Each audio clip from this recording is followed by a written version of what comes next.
Now, y'all know as well as I do that Harley Davidson has struggled to get new riders into the brand and keep them around.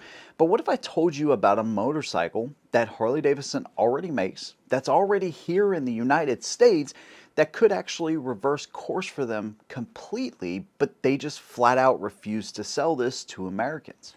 Well, that's exactly what I'm going to talk about. I'm going to tell you what this bike is, why I think it could be so beneficial to Harley Davidson, and yet why I think they just flat out refuse to sell it on the American market. Now, of course, there's going to be some strong opinions here, right? And I want to hear yours. If there's Harley riders out there that watch this, which there will be, one thing I ask you is to just keep an open mind, because this is about the preservation of Harley Davidson as a whole and what I believe could be very beneficial to them. So while it may not be your speed, and again, I know y'all have some strong opinions about the bike itself, just keep your mind open as far as why I think this could be so great for Harley Davidson. But whatever your opinion is, you agree, disagree, whatever, make sure you leave that down below. If you like what I do, consider subscribing. Let's go and get into it.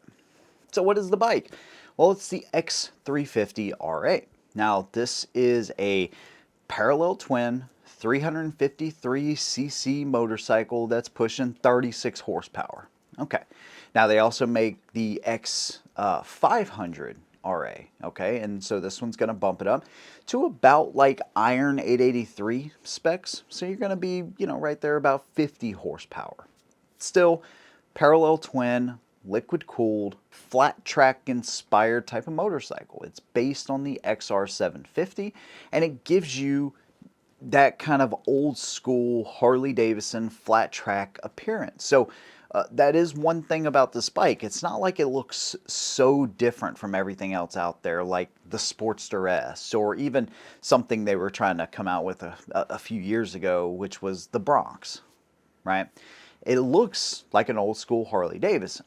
Now, there's some goofy aesthetics to it, sure, but at the end of the day, it's a 430-pound motorcycle, 3.5 gallon tank.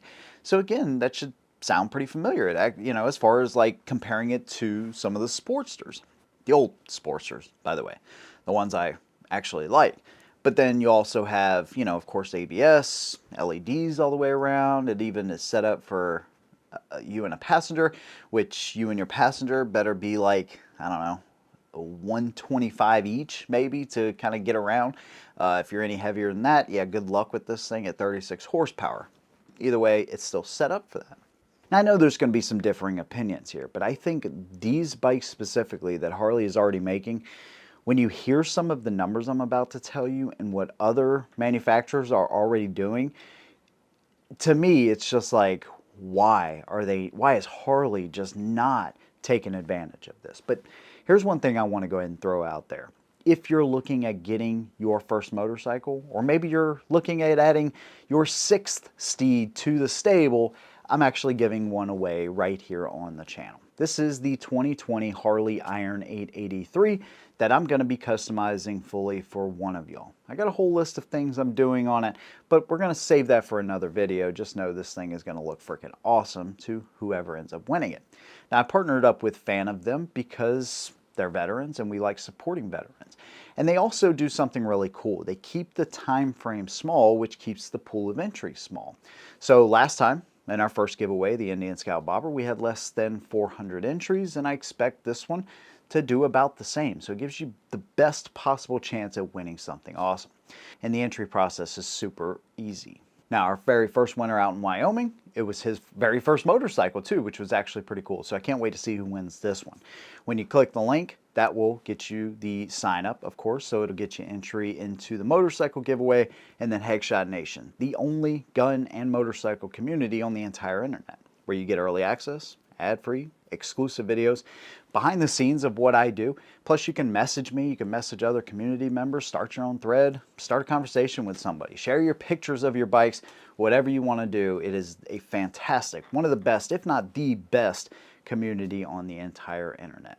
So you get access to that. So not only do you support a veteran and his family, me and my family, entry to win this beautiful motorcycle, and access to Headshot Nation, all with one purchase. That's diversity that I can get behind. So hopefully you guys will take advantage of this. Again, you got until December at 11:59 Pacific Standard Time. That's the cutoff, so make sure you get those entries in. Good luck to every single one of you. Now, what's interesting is that the X350 is already sold in other markets. So I was looking at some of the numbers.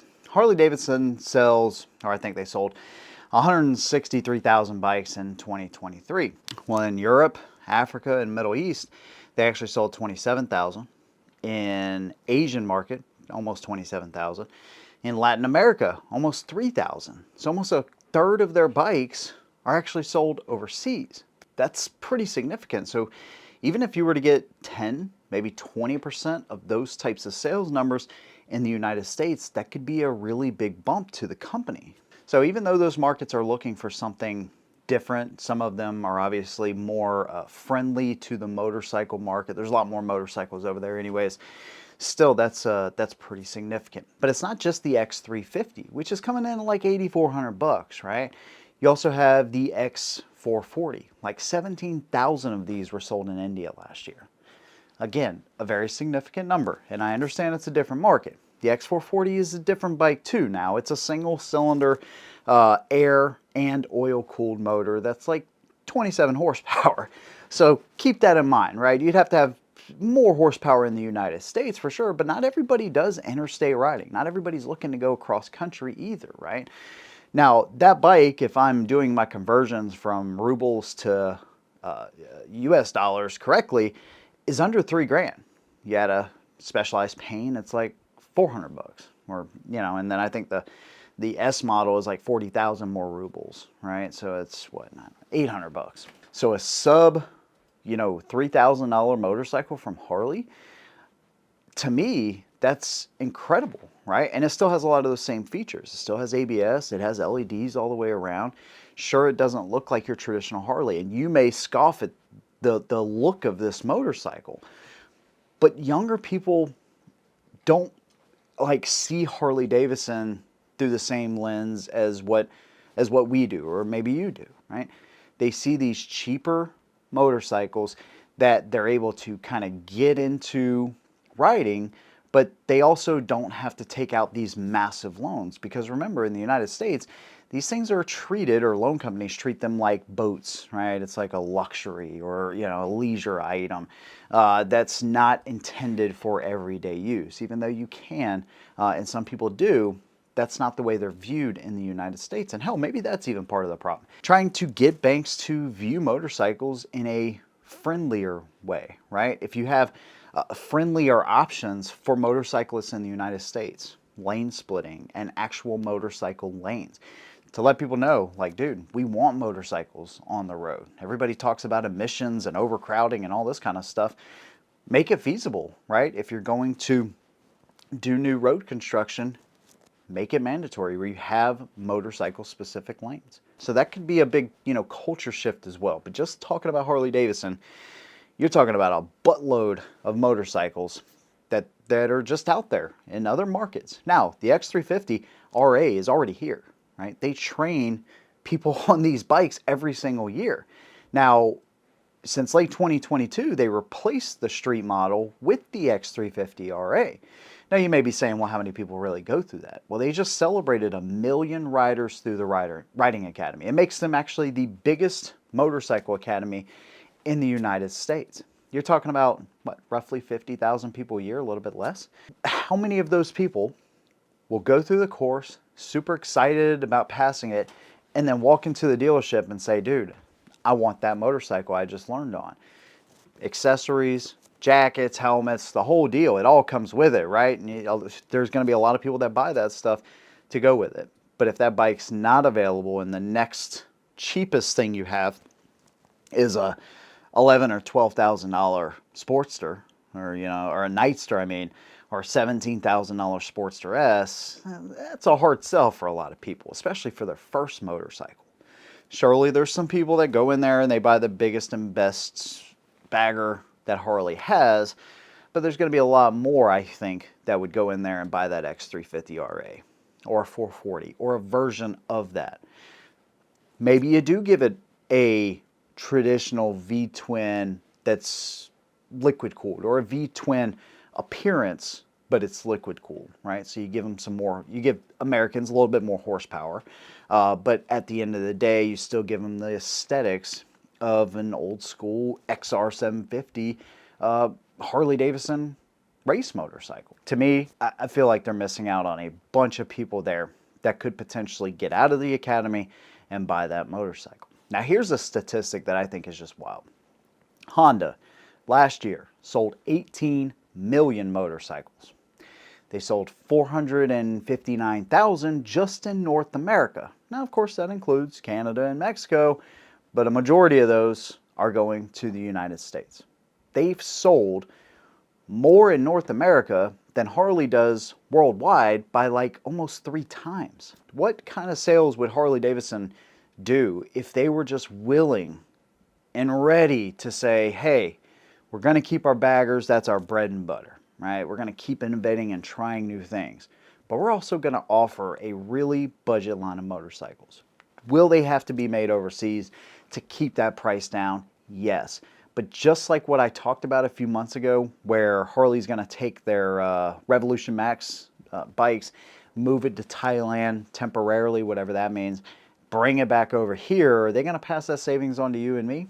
Absolutely not. So if they make them overseas, just like they do with the X350, which is made in conjunction with a Chinese company that I'm not even going to attempt to pronounce the name because I'm just going to butcher it, at the end of the day, then that's what you do, right? Harley Davidson has already had this battle with Japanese companies. In the 80s, Reagan pretty much saved them and helped boost them up by putting tariffs on Japanese motorcycles, because that's what the Japanese were doing. They're like, hey, the American market is awesome, and we're going to flood it with a bunch of cheap Japanese bikes.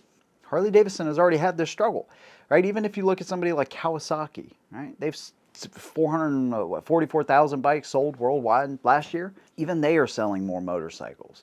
So you take what you're already doing in the European, Indian, Asian markets, right? And you just move some of those ideas and transition the bikes here, right? For the American market. But you got to keep the price down, because that's what a lot of college students, you got to think. They're in debt. They went to school based on a lot of promises. Some of them held true, some of them did not. So now they're looking at paying off student loans, homes, hopefully an economy that will turn around here very soon. I know that's what a lot of us are banking on, and that's what a lot of us voted on, right? So at the end of the day, hopefully that will improve, but still younger kids have a lot on their plate. So a motorcycle is maybe 4, 5, 6 thing down the line, and 30,000, 20,000, 15,000, even 10,000 is just too much for a lot of them. So if you want to get them into the brand, boom, you already have a bike here. I don't even know how many of them they have in the United States, but they already have the bikes here. They're already training people on them. Sounds like a win-win to me personally. But that's just my opinion. You may agree or disagree. I'd love to hear what you think. Do you think this idea would work for Harley Davidson? Do you think people would be willing to buy this motorcycle? Do you think it would get them into the brand? Whatever your opinion is, leave that down below. And again, if you want to win your own Harley Davidson, make sure you click the link down below for your chance to win the 2020 Iron 883. Big thanks to you guys. See you in the next one. And as always, hold them down.